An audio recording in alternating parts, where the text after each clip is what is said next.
Hello friend, मैं संजय गुप्त स्वागत करता हूं आपके अपने यूट्यूब चैनल पे। फ्रेंड, आज के इस वीडियो में बात करने वाले हैं एलपी और टेक्नीशियन की वेटिंग कैंडिडेट के संबंध में, स्टैंड बाय कैंडिडेट के संबंध में, जिनका जो है नोटिफिकेशन 2018 में आया था और उनका मेडिकल और डॉक्यूमेंट सारा कुछ हो चुका है और वे लोग को स्टैंड बाय में रखा गया। ठीक है, तो जैसा कि आपको पता हो कि स्टैंड बाय में जो कैंडिडेट थे एलपी और टेक्नीशियन का, तो एलपी वाले सारे कैंडिडेट का जो है वो एडजस्ट कर दिया गया है। उनका जो है डिमांड रेलवे बोर्ड ने जो है मांग उनका पूरा कर दिया है और टोटल एलपी जितने भी थे उनका 100% जो है वेटिंग क्लियर हो रहा है। बहुत से बोर्ड का पैनल जो है वो आ चुका है और बहुत से बोर्ड का पैनल जो है वो आना अभी बाकी है। ठीक है, कुछ बोर्ड का आना बाकी है, बहुत से बोर्ड का आ चुका है। ठीक है, लेकिन टेक्नीशियन का अगर हम बात करें तो जैसा कि आपको स्क्रीन पे ये पीडीएफ दिख रहा होगा, तो इसमें जो है एलपी का और टेक्नीशियन का डाटा दिया गया है। चूँकि ये डाटा जो है बहुत पुराना है, मतलब बहुत पुराना डाटा। ठीक है, तो ये डाटा जो उस टाइम का बना था जब एलपी और टेक्नीशियन दोनों स्टैंड बाय में थे और जगह जगह जब हमें देना था मेमोरेंडम, तो उस जगह का डाटा यहाँ पे कलेक्ट किया हुआ है। ठीक है, तो इसमें एलपी को आप मत देखिएगा, एलपी का तो सारा क्लियर हो ही चुका है। टेक्नीशियन का इसमें जो है अप्रोक्स एग्जैक्ट डाटा है ये अप्रोक्स। ठीक है, थोड़ा बहुत आगे पीछे हो सकता है।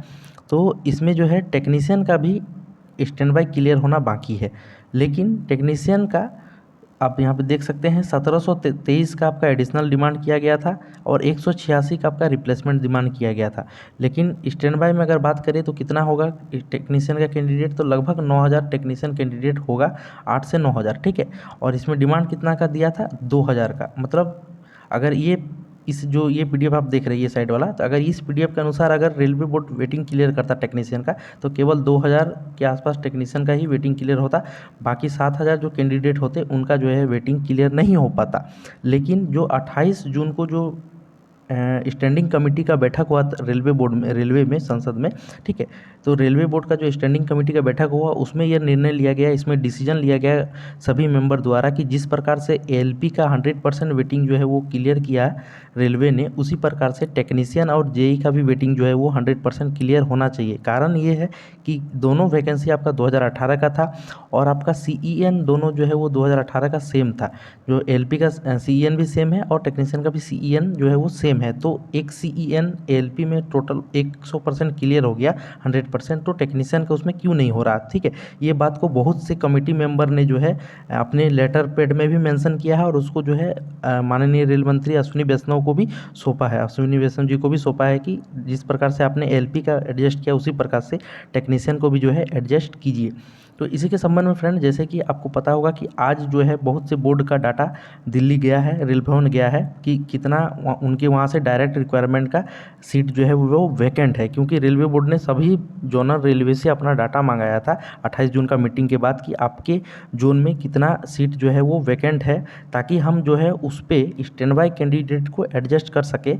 और ये डाटा कब तक का मांगा गया था, ये डाटा मांगा गया था आपका 31 दिसंबर 2022 तक का। मतलब कि ये कि 31 दिसंबर 2022 तक जितने भी टेक्नीशियन के एम्प्लॉय रिटायर होंगे उसका सीट जो वैकेंट होगा वो सीट का डाटा जो है मांगा गया था जोनल रेलवे से, ताकि इस पे स्टैंड बाय कैंडिडेट को रिक्वायरमेंट किया जा सके और उनका वेटिंग को क्लियर किया जा सके टेक्नीशियन का। ठीक है, तो इसमें जो है आप देख सकते हैं कि टेक्नीशियन का हर बोर्ड से कितना कितना क्लियर है। तो और ये जो नोटिस आया था, जो ये डाटा आप देख रहे हैं, इसमें जो है कुछ कुछ जो है जोन ने अपना डाटा दिया था लेकिन बहुत ही कम दिया है, कुछ जोन ने अधिक दिया है, जैसे सेंट्रल रेलवे और आपका वेस्टर्न रेलवे ने लगभग 750 के आसपास जो है डिमांड भेजा था। तो इनका तो क्लियर हो जाता, लेकिन बाकी जो बोर्ड इसमें है जैसे ईस्टर्न रेलवे है, ईस्ट कोस्ट रेलवे है, तो इनका जो है क्लियर नहीं हो रहा था। ठीक है, तो इसी वजह से जो है आपका स्टैंडिंग कमेटी का बैठक भी था और उसमें साफ साफ निर्णय लिया गया कि सभी को क्लियर किया जाए। तो दोबारा से जो है रेलवे बोर्ड जो मांगा था डाटा वो आज को जाने वाला था, मतलब वो सारा बोर्ड का डाटा आज जो है फाइनली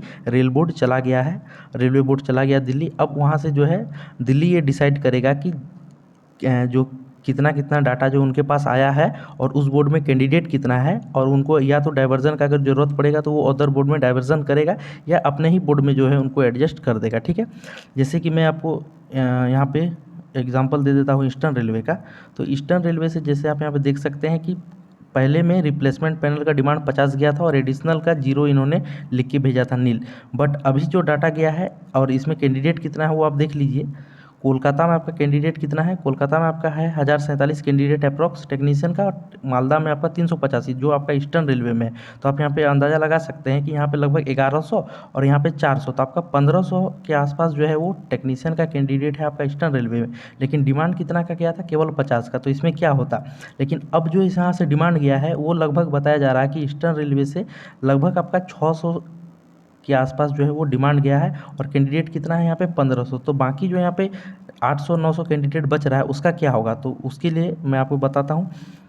जैसे साउथर्न रेलवे में, साउथ ईस्ट सेंट्रल रेलवे में लगभग यहाँ से साउथर्न रेलवे में 2000 प्लस का जो है वो डिमांड गया है, और साउथर्न रेलवे में भी लगभग 1100 के आसपास का डिमांड गया है, जबकि यहाँ पे इतना कैंडिडेट है नहीं। साउथर्न रेलवे में अगर बात करें जो आपका बेंगलोर बोर्ड ये सब आता है, तो इसमें 600 से 700 कैंडिडेट है, बाकी जो यहाँ पे 1600 सीट है वो कहाँ जाएगा। तो ये कहीं ना किसी बोर्ड से यहाँ पे डाइवर्जन कैंडिडेट को किया जाएगा, जो रेलवे बोर्ड का काम है, ठीक है। तो यहाँ पे मान के चलिए कि साउथर्न रेलवे से 1600 कैंडिडेट हो रहा है, 2000 का डिमांड है, और कैंडिडेट कितना है 600। तो बाकी जो 1400 सीट बचा वो कहाँ जाएगा, तो वो जो है ईस्टर्न रेलवे का जो कैंडिडेट बच रहा है 900, वो यहाँ पे एडजस्ट हो सकता है, या तो इस कैंडिडेट को यहाँ पे साउथ ईस्ट सेंट्रल में एडजस्ट किया जा सकता है, या आपका ईसीआर में एडजस्ट किया जा सकता है, क्योंकि ईसीआर में भी लगभग 1000 के आसपास डिमांड गया है। तो इस तरह से जो है मतलब जिस बोर्ड में कैंडिडेट अगर ज़्यादा है और वहाँ पर डिमांड कम है, तो उसको उस बोर्ड में एडजस्ट कर दिया जाएगा दूसरे बोर्ड में जिसमें डिमांड ज़्यादा है और कैंडिडेट कम है, ठीक है। तो इसी तरह से एडजस्ट करके किया जाएगा। जैसे सिलीगुड़ी का अगर बात करें तो सिलीगुड़ी में टेक्नीशियन का कितना था, 78 कैंडिडेट का था, लेकिन इनको जो है कितना क्लियर किया गया, 75 कैंडिडेट को जो है क्लियर किया गया। तो ये 78 डाटा अप्रॉक्स है, हो सकता है कि 75 ही हो, क्योंकि 3 कैंडिडेट एएलपी में हो सकता है कि चला गया हो, ठीक है।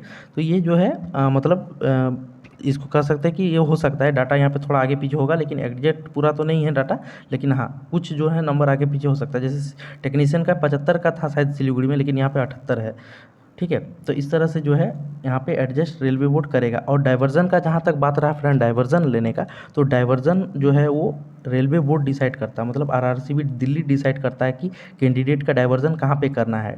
बोर्ड का काम, जोन का काम है कि उनको जो है डिमांड मांगा गया था, आपके पास कितना कैंडिडेट सीट खाली है, कितना सीट खाली है, वो डाटा हमें दीजिए। तो जोनल रेलवे ने जो है रेलवे बोर्ड को अपना डाटा भेज दिया कि हमारे पास इतना सीट खाली है, और आप जो है इतना कैंडिडेट को किस तरह से एडजस्ट कीजिएगा वो आप देख लीजिए, ठीक है। तो यहाँ पे फ्रेंड्स टेंशन लेने का कोई ज़रूरत नहीं है। जिस तरह से एलपी का क्लियर किया, मैं आपको क्लियरली बोल रहा हूँ, जिस तरह से एलपी का 100% वेटिंग क्लियर हुआ है, ठीक है, हो रहा है, उसी तरह आपका टेक्नीशियन का भी 100% आपका जो है वो वेटिंग क्लियर होगा सभी का। एक भी टेक्नीशियन कैंडिडेट इसमें नहीं बचेगा 2018 का, सबका यहाँ पे क्लियर होगा। साथ में जो है आपका आरआरबी जेई का भी जो है बात हुआ है, और आरआरबी जेई वाले का भी जो है डिमांड अच्छा खासा गया है, तो इनका भी लगभग जो है वो 100% यहाँ से क्लियर हो जाएगा। तो टेक्नीशियन और जेई का भी उसी तरह से क्लियर हो जाएगा जिस तरह से एलपी का किया है।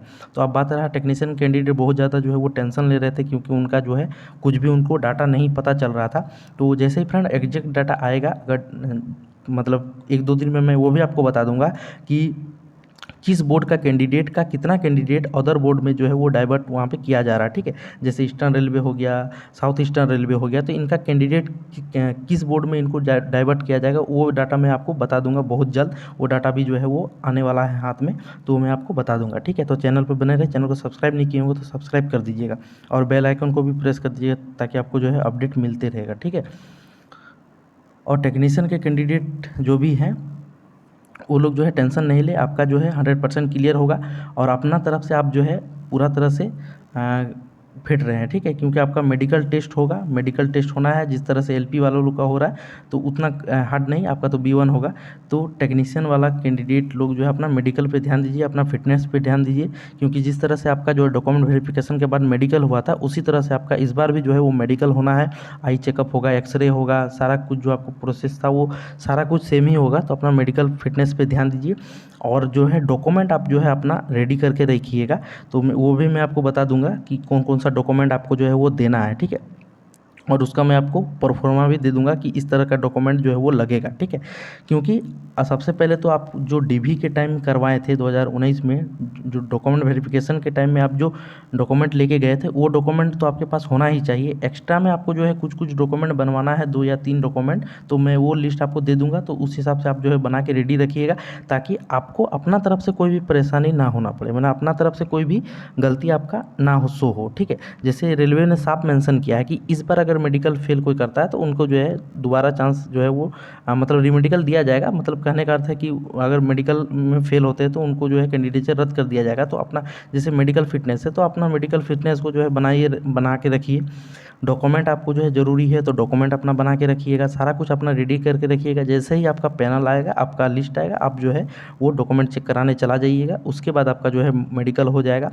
इसके बाद आपको अपॉइंटमेंट लेटर आपको मिल जाएगा, ठीक है। तो टेक्नीशियन वाला को किसी को कोई भी यहाँ पे टेंशन लेने का ज़रूरत नहीं है, सारा क्लियर होगा।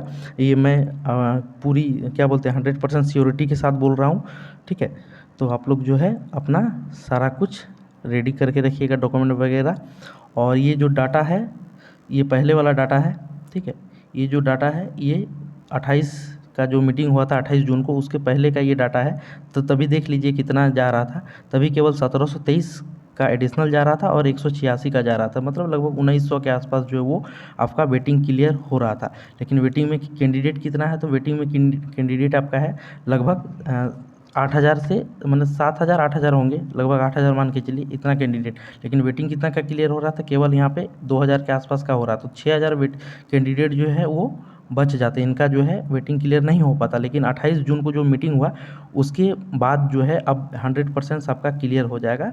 सभी बोर्ड से लगभग जो है डाटा चला गया है।